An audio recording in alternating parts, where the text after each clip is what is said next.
Nate, sometimes it just feels like life is strange. Especially when you find out everyone's true colors. Welcome to Haven.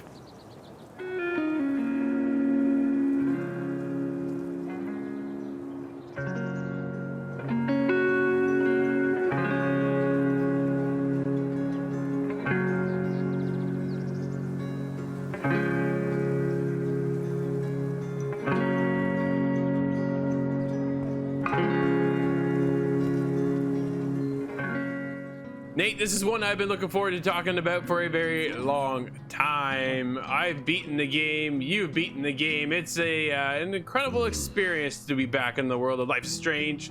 And dude, it's just the storytelling, right? Like the presence of what's going on here is that you are Alex Chen, you're back reunited with your brother, something goes wrong with your brother, and the events unfold from there. And in about a 10-hour experience, I would call this one. And dude, storytelling at its finest with the characters, the environments, the world telling. I thought everything just fell into place. And Life is Strange 2 Colors is probably in my top list of games of the year, I would say, so far. How about you? Oh man, honestly, like you said, dude, this is a heavily story-driven game, and they hit every note, I think, perfectly.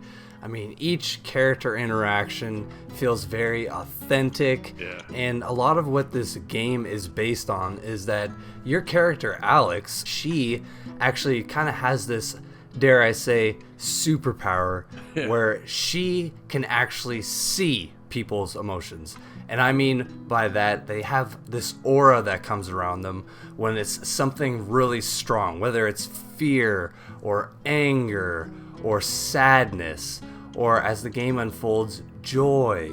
And just this game, man, it hits your heartstrings so many times. And like I said, these characters, they just feel so real, and the engagement that you have with them, it's awesome, man. Of course, this game isn't very heavily focused on the gameplay side of things. No. There are, some puzzles to solve, and even in one of the chapters, there's some, classic turn-based RPG kind of mechanics, which I kind of really enjoyed. So the game does throw a little bit of, difference while you're doing some of these chapters, but a lot of it is just having these conversations with people and just kind of figuring out the mystery of what this game's all about. No, absolutely. I think that's really kind of where it unfolds, Nate, is the experience of the discovery of characters and their backstory and what's going on with this person. And then if you want, you can dive into that person, or dude, there's options that you could actually completely skip. So at the end of each chapter, a dialogue tree will come up and it'll showcase, here's your decision, here's the world's decisions, your friends' decisions, and within those decisions, sometimes I actually saw 0 because nobody noticed that opportunity to do that event, which I thought was incredible. That it was like, man, it was so subtle, right? It was just kind of, did you want to do that, or did you just bypass it? I did one with a dartboard as an example. And you were able to go in and either mess with the dartboard or leave it alone. And some people just bypass the dartboard altogether, that they didn't see the dartboard, dude. They didn't even interact with it whatsoever. And it was just one of those things on a whim. I'm gonna go over to the dartboard and see what happens. And then sure enough, it was prompt with an option, right? And then within that option was another option. And it's just the way everything unfolds with all of these characters that you become connected to. It's incredible how strong some of these characters can become within your connection group, right? And then that ability to then use these powers and how those powers are affected the outcome of the next piece of dialogue or the next chapter. I'm glad we got the entire game as the entire game instead of waiting by episode and episode and episode, because that's how they used to do it, right? They used to launch one episode, then you would wait a month, maybe 2 months. It was kind of that Telltale scenario when you with The Walking Dead. They launch one episode and then you wait a little bit and then you launch another episode and then you wait a little bit and then you launch another one, and then you lose that connection. We're here, dude. The minute I started, I think I put it down once or twice and then I just finished the rest of the game. 700 feels right, but we have to get it exactly. Just felt that lady's heart skip a beat. I should read her again. Dear me, they're really close to 7:31. Who is this girl? Hell yes. Your secret's mine.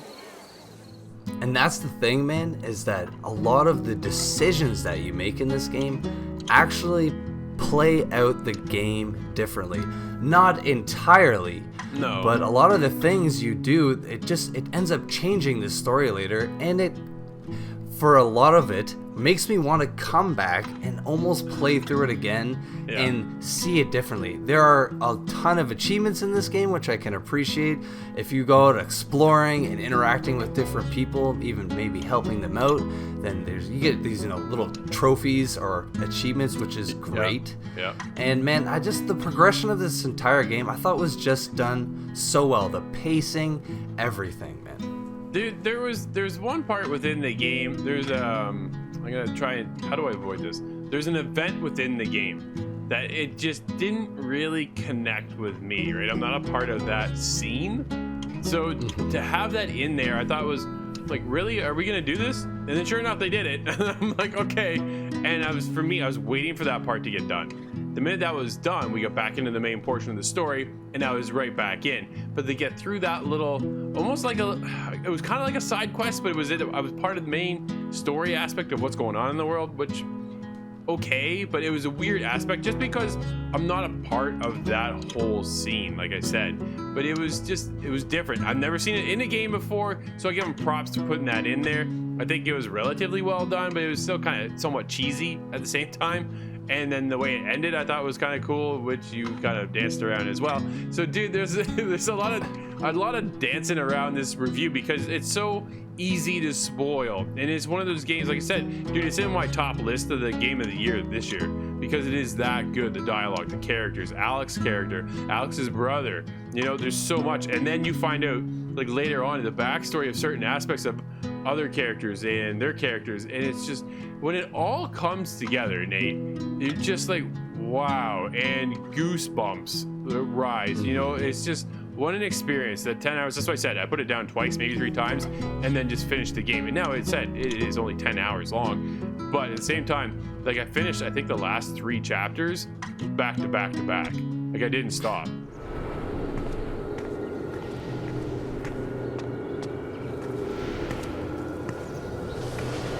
It should have been you instead.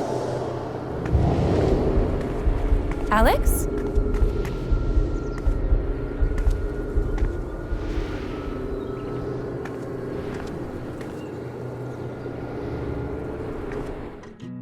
Alright, man, so clearly we've had an awesome time with Life is Strange True Colors.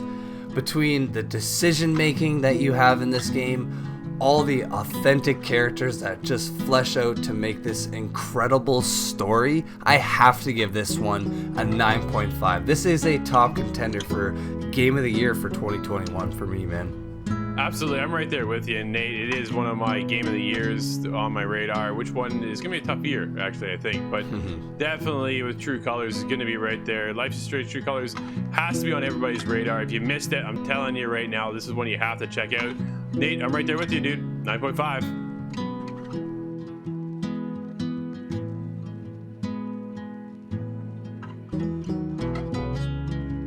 Life is Strange True Colors tells an incredible story that relates to many different people. Feeling broken, happiness, sadness, these are all real emotions that you feel while seeing life through the eyes of Alex Chen.